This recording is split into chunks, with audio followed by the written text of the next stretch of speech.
guys. So this is a quick video on spiritual evolution. Um, it's a continuation of the series. I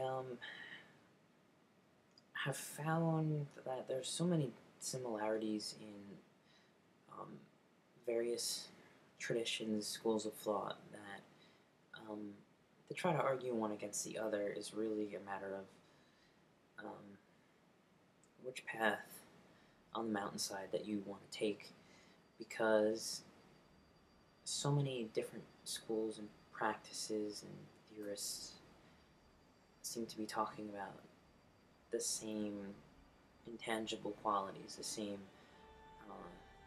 themes that are inexpressible, and they express them in different ways.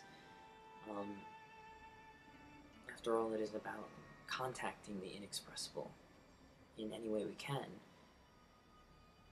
And there are many organic ways to do that. There are many natural flowerings along the path. There are many paths. So Carl Jung, is talking about individuation and self-development, and John Gebser is talking about the integral man, and Robendo, higher mind, Superman, or Teilhard talking about the Omega point, and these sort of things. They're all different ways of looking at some kind of underlying process. There are multiple processes for one movement, one flow, where our world is returning to the eternal, and we shouldn't really hang ourselves up on the different qualities of the different traditions and the practices. And if we began to understand that they were speaking about the same thing, because it's not a thing, it's more of a beingness that they're calling us to remind us of, to embody more in ourselves, a spiritual present. So if we saw that more, if we wouldn't, well, I don't know what would happen if we began to see that so many of these different people are actually talking about the same thing, and we're all arguing about different intellectual points. But do we understand that it's, in essence, part of one flow? It's sort of like there's a tide, or there's a current, and we're all just being carried out with the current, and we all have different ways of perceiving it. But it's going in the same direction. So there's a similarity in what Eckhart Tolle says, and Jean Gebser and Carl Jung. It's true, and you might say that Carl Jung, Gebser, have a more complex and more sophisticated version which covers more details. Yeah, and I don't think one should focus entirely on one particular path without first seeing that all of the paths are the way. And in that sense, they would be more integrated, they would be more individuated, because their essence, which is what all of these schools are about, their inner self, their higher self, their daimon, their soul, which we are all trying to embody more, which we're all trying to allow to manifest more and grow into more. That's what they're talking about. And that isn't that. And that's what's so mysterious and paradoxical about it. So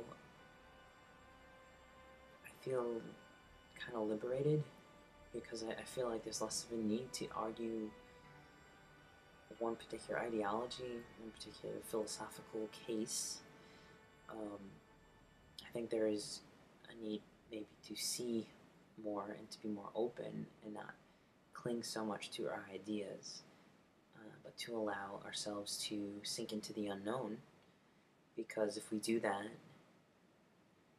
the unknown will give us a knowledge that can be seen in all things, and I'm not even saying this in a cliche way.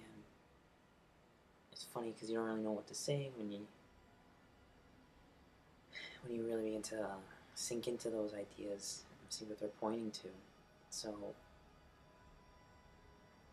yeah, the formless dimension, and Tully says this, and I like what Tully says because he's saying it in a way that is necessary for more people to understand, because he's not having extremely sophisticated books, so forth. They're more poetic and simple, and they work because they're very direct.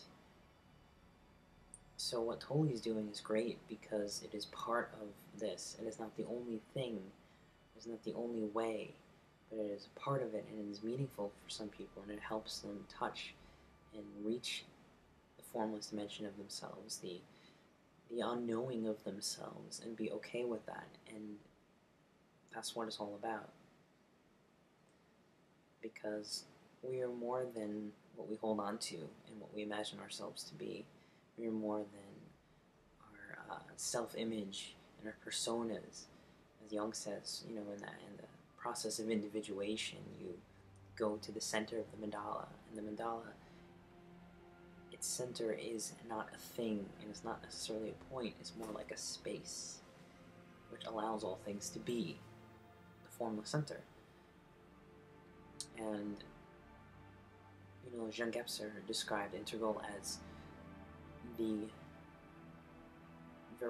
called it virition, and that means literally to be in truth, to be from truth, not to know about it, not to talk about it, but to live it. So this is the crux. We're all trying to find our center and allow ourselves to become balanced and more truly alive, and more truly who we are, by doing that, by discovering that dimension of ourselves and letting it live and express itself. We don't need to be fixed. We don't need to be corrected.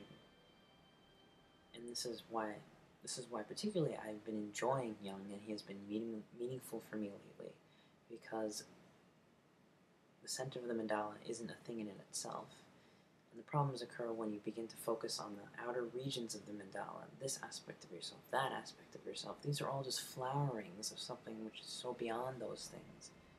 You're already whole, and that is why we allow all these things to be in the first place. That is how we can even have these dimensions of our persona, of our ego, of our experiences. This is all flowering from that timeless aspect to us. So all of these authors and mystics are talking about the realization of the eternal in us, that allows for time, space, experience, and memories, and dimensions, and characteristics, and personalities. All of that allows it to be. And if you see the authors in this way, if you try this on for a size, many of them are talking about this, and they're all doing it in different ways. And some of them bigger, and some of them, you're not bringing this into account. You're not doing dream yoga. You're not doing meditation. You're intellectualizing. It's about dropping what we can observe. Here's another one, Wei Wu Wei. When we stop focusing on the objects of consciousness and realize the subject. And yeah, there's so many ways to say it. There's no particular path, and so there are many paths, and there are many ways to flower, and we're all on our journey together. So I think we can be much more helpful to each other if we realize this. We can make it all very much easier and more fun. So yeah, thanks.